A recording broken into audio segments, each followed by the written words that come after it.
పవన్ కళ్యాణ్ అంటే 3 పెళ్లిళ్ళు 2 విడాకులు. అతని దృష్టిలో 4 పెళ్లిళ్ళు అంటాడు. మరి 4వ పెళ్ళం ఎవరో తెలియదు. జగన్ ఏమో నాకు తెలియదు. మరి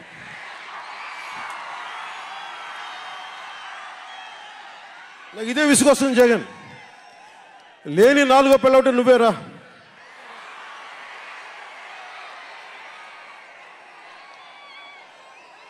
నేను ఎప్పుడైనా సరే భారతి గారికి కూడా చెప్తున్నాను, మేడం భారతి గారు, మీరు ఊహించుకోండి, మేము ఎప్పుడన్నా సరే మిమ్మల్ని చాలా గౌరవంగా భారతి గారు, మేడం భారతి గారు అంటాం. మీ ఆయన ఇంత నీచంగా ప్రవర్తించినా కానీ, చంద్రబాబు గారి సతీమణి కానీ, నియోజకవర్గంలో ప్రతి ఒక్కరిని ఇబ్బంది చేసినా కానీ, నా ఇంటి సతీమణి నన్నా కానీ పెళ్ళాలను సంబోధిస్తాడు. ఆ మాట మిమ్మల్ని అంటే ఎలా ఉంటుంది భారతి గారు? ఆలోచించండి ఒకసారి. నాకు తెలుగు వచ్చు, నేను పెద్ద ఇంగ్లీష్ మీడియం చదువుకున్న వ్యక్తిని కాదు, నాకు చాలా భాష వచ్చు, కానీ సంస్కారంగా ఉండదని మాట్లాడినంతే. వామన అవతారాన్ని చూపిస్తుంది జనసేన. జగన్ గుర్తుపెట్టుకో, అర్ధపాతాళానికి తొక్కకపోతే నా పేరు పవన్ కళ్యాణే కాదు, మా పార్టీ జనసేనే కాదు, మర్చిపోకో. రేపు ఎన్నికలైనప్పుడు వైసీపీ వాళ్ళకి తెలుస్తోంది మనం ఎంతో. నెత్తి మీద కాలేసి తొక్కుతాం కదా, అప్పుడు అర్థమవుతుంది మేమేంటో. జగన్ జనసేన ఒక్క సీటు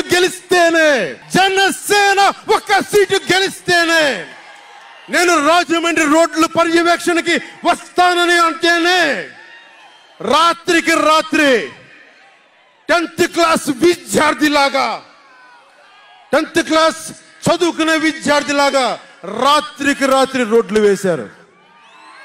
నైట్ అవుట్ చేసి మరి ఒక్క సీటుకే ఇదంతా. ఒక్క సీటు గెలిస్తేనే రాత్రికి రాత్రి రోడ్లు వేసావు. జనసేన 24 సీట్లతో ఏం చేయగలరో మీరు ఊహించుకోగలరా? వ్యూహం నాకు వదలండి, నన్ను నమ్మండి. 24 ఏంటి అని అంటా ఉన్నారు. విశ్వామిత్రుడు, బ్రహ్మర్షి విశ్వామిత్రుడు బ్రహ్మ పదానికి వెళ్ళడానికి కూడా 24తోనే. గాయత్రి మంత్రం 24 అక్షరాలు. అంకెలు లెక్క పెట్టదని చెప్పండి ఎవరిని. పవన్ కళ్యాణ్ వంక కూడా చూడలేరని చెప్పండి.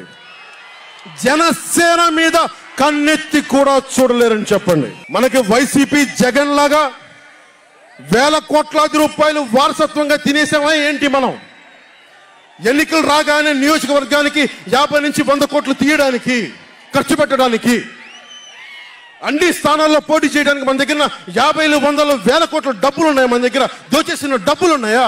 లేదంటే 4 దశాబ్దాల సుదీర్ఘమైన అనుభవం ఒక వ్యవస్థలు ఉన్నాయా మన దగ్గర? తెలుగుదేశం పార్టీ నాయకుల్లాగా ఏమున్నాయి మన దగ్గర? వెతుక్కున్నాం, ఇటుక పెంచుకున్నాం. ఇప్పుడిప్పుడే ఇల్లు కడుతున్నాం, జనసేన ఇల్లు కడుతున్నాం, కోట కూడా కడతాం.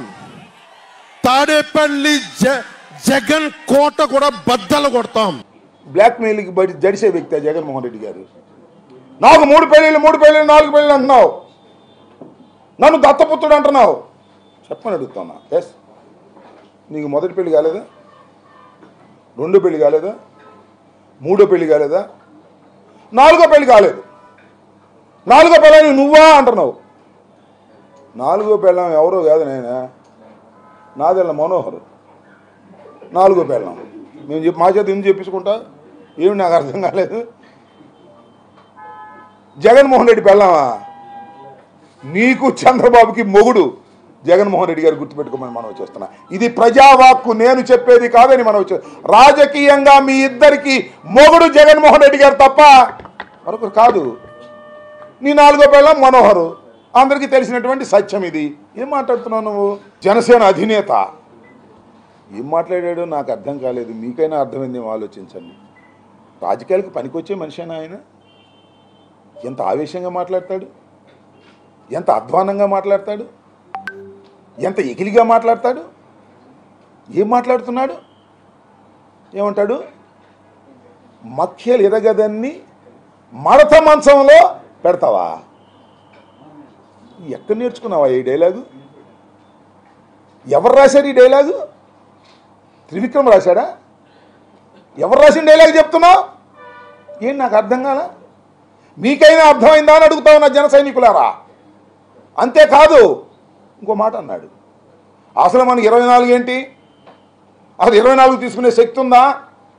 ఎవరైనా ఒక రాజకీయ పక్షం పార్టీ పెట్టుకుంటే మా రాజకీయ పక్షానికి అపారమైనటువంటి బలం ఉంది, మా రాజకీయ పక్షాన్ని ప్రజలు మెచ్చుకుంటున్నారు, మాకు ఉద్దండులైనటువంటి సైనికులు ఉన్నారు, మాకు నాయకులు ఉన్నారు అని చెప్పుకుంటారే ఎవరైనా. ఏం కర్మయ్య ఇది? నాకు అర్థం కాలేదు. మనకు 24 సీట్లు ఇవ్వటమే ఎక్కువ? మనకు అసలు దమ్ముందా? మనకు అసలు బూత్ మేనేజ్మెంట్ చేసేవాళ్ళు ఉన్నారా? మన దగ్గర డబ్బు ఉందా? మనం 500 మందికి భోజనాలు పెట్టగలమా? అసలు మనం 24 సీట్లకు పోటీ చేయగలమా? మన పార్టీ ఇంత అధ్వాన్నంగా ఉందే. ఇంత అధ్వాన్నంగా ఉన్న పార్టీకి చంద్రబాబు నాయుడు 24 సీట్లు ఇచ్చాడే గొప్ప విషయమే అని చెప్పేటటువంటి ప్రయత్నమే చేశావే. ఏమిటి రాజకీయం నేను అడుగుతా ఉన్నా. జన సైనికులారా ఆలోచించమని మనం చేస్తున్నా. మా మీద విరుచుకుపట్టం కాదు, జగన్మోహన్ రెడ్డి గారి మీద విరుచుకుపట్టం కాదు, చంద్రబాబు నాయుడు గారిని దేహి అని నేను తీసుకొచ్చాను 24 సీట్లు అనేటువంటి పద్ధతుల్లో మాట్లాడుతున్నామంటే వ్యక్తి. పవన్ కళ్యాణ్ గారికి రాజకీయాలు తెలియవు. పవన్ కళ్యాణ్ గారిని నమ్ముకుంటే కుక్క తోక పట్టుకొని గోదావరి ఈదినట్టే. సోదరులారా నమ్మకండి అని అనేక సార్లు చెప్పాను నేను. అయినా సరే మా పవన్ కళ్యాణ్ సీఎం కావాలన్నారు. ఇవాళ అరవండి నేను అడుగుతా ఉన్నా. పవన్ కళ్యాణ్ సీఎం కావాలని కోరుకునేవాళ్ళు ఇవాళ పవన్ కళ్యాణ్ సీఎంగా చూడలేకపోతే, కనీసం వినలేకపోతే చంద్రబాబు సీఎం అని అంటారా అని అడుగుతా ఉన్నా. చంద్రబాబు సీఎం అని అనండి. వాళ్ళ ఇలాంటి పరిస్థితి ఎందుకు దిగజారిపోయిందో మీ రాజకీయ పక్షం ఆలోచించమని మనం చేస్తున్నా. దుర్మార్గమైనటువంటి రాజకీయాలు. అదేమంటే ఏయో చెప్తున్నాడు. ఏమంటాడు?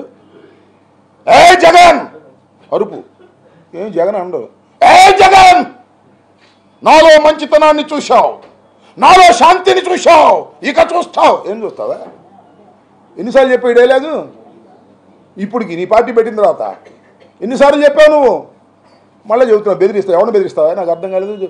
పవన్ కళ్యాణ్ గారు ఎవరిని బెదిరిస్తావు నువ్వు? దమ్ముండి చంద్రబాబుని బెదిరించు, 4 సీట్లు తెచ్చుకో. ఎవరిని బెదిరిస్తావు? జగన్మోహన్ రెడ్డిని బెదిరిస్తావా? ఏమిటయ్యా నాకు అర్థం కాలేదు. ఒక్కసారి నీ వెంట ఉన్న జన సైనికుల్ని రహస్యంగా పిలిచి అడుగు. చంద్రబాబు గొప్పోడో జగన్ గొప్పోడో వాళ్ళ అంతరాత్మ నుంచి చెప్తారు. జగన్ వీరుడని చెప్తారు. ఏ కాకైనా జగన్ పోరాడగలిగిన శక్తి ఉందని చెప్తారు. ఎవరిని దేహి అనుకోకుండా ముందుకు వెళ్ళగలిగిన శక్తి సామర్థ్యాలు ఉన్నటువంటి రాజకీయ నాయకుడు జగన్ అని చెప్తారు. ఈ రాష్ట్రాన్ని 5 సంవత్సరాలు పరిపాలన చేయటమే కాదు, మళ్ళా రాబోయే కాలంలో పరిపాలన చేయటానికి ప్రజల మన్నన పొందుతున్న వ్యక్తి జగన్ అని చెప్తారు. గుర్తుపెట్టుకుని నీ వెంట ఉన్నటువంటి జన సైనికులకు సైతం, తెలుగుదేశ కార్యకర్తలు సైతం అంతర్మదనంలో, అంతరాత్మలో జగన్ మగోడు అనేటువంటి మాట ఉంది. నీకెక్కడుందయా బాబు? నీ జనమే నిన్ను అంటున్నారు. చిచి మా పవన్ కళ్యాణ్ ఏంటండి నాకు అర్థం కాలేదు, చంద్రబాబు సంగెక్కుతాడు ఏంటండి అని అడుగుతా, అర్థం కాలేదు. ఇంకో మాట ఉన్నాయండి నాకు అర్థం కాని అంశం. నాకు చాలా బాధ కూడా వేసింది. ఎందుకంటే 4 దశాబ్దాల రాజకీయ చరిత్ర ఉన్నటువంటి ఉద్దండు చంద్రబాబు నాయుడు గారిని 52 రోజులు జైల్లో పెడితే నాకు బాధేసింది అని ఒక విధంగా విలపించాడు పవన్ కళ్యాణ్ గారు. ఏమండి పవన్ కళ్యాణ్ గారు, చంద్రబాబు నాయుడు గారిని 52 రోజులు జైల్లో పెడితే అంత బాధేసిందే? చంద్రబాబు నాయుడు గారు స్కిల్ స్కామ్ లో దొరికిపోతే 52 రోజులు పెడితే బాధేసిందే? తొక్కేస్తాడంట, అధపాతాళానికి తొక్కేస్తాడంట. నిన్ను పుట్టించిన వాడు రావాలి అధపాతాళానికి జగన్మోహన్ రెడ్డి గారిని తొక్కడానికని మనం చేస్తున్నాం. జగన్మోహన్ రెడ్డి గారిని అధపాతాళానికి తొక్కగలిగినటువంటి శక్తి నీకుందా? ఒకసారి ఆలోచించుకో. నీ అంతరాత్మను అడుగు. ఒంటరిగా గుండె మీద చేసుకుని ఆలోచన చేయమని మనవి చేస్తున్నా. జగన్మోహన్ రెడ్డి గారి గురించి మాట్లాడే నైతిక హక్కు లేనటువంటి వ్యక్తివి నువ్వు. తండ్రి మరణిస్తే రాజకీయాల్లోకి వచ్చి భయపడుకోకుండా ముందుకు వెళ్ళినటువంటి వీరుడు జగన్మోహన్ రెడ్డి. ఏది అనుకున్నాడో దానికోసం ప్రయత్నం చేసే వ్యక్తి, రాజీ పడని వ్యక్తి జగన్మోహన్ రెడ్డి గారు.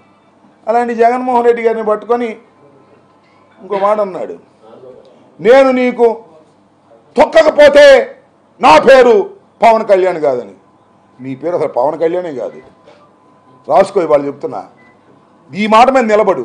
ఇంకోటి నువ్వు అడిగింది 4వ పెళ్లి గురించి చెప్తా. స్నేహం అంట, స్నేహం చేస్తే చచ్చే వరకు నాది స్నేహం. అబ్బబ్బబ్బబ్బా, సిపిఐతో స్నేహం చేసావుగా, చచ్చేదాకా ఉండవా? సిపిఎంతో స్నేహం చేసావుగా, చచ్చేదాకా ఉండవా? చెప్పయ్యా. అక్కడ దాకా ఎందుకు బీజేపీతో స్నేహం చేస్తున్నావుగా, చచ్చేదాకా ఉండవా?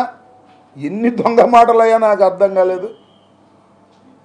శత్రుత్వం ఉంటే చచ్చేదాకా శత్రుత్వం అన్నావు.